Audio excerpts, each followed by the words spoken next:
What's your vision to make Biliran competitive without losing your natural beauty and culture? Well, talking of mga tourist destination or tourist spots, no, na talagang meron ang Biliran, ito, nasa record naman niya o pwede nilang puntahan, na yung mga project natin ngayon, yun ang pinaprioritize natin. Yung pagpunta sa mga tourist destination, kagaya ng mga falls natin, halos kumpleto na yung mga kalsada, yung mga, may mga cultural importance sa atin, ginagawa din natin ng mga access road, kagaya sa Kawayan, meron tayong subing-subing, na yun ang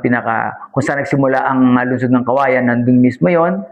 At marami tayong ini-studyuhan ng mga tourist spot ngayon na nalalagyan natin ng pondo from DOT at sa sarili natin pondo as congressman para at least bago tayo gumraduate, nakaambag tayo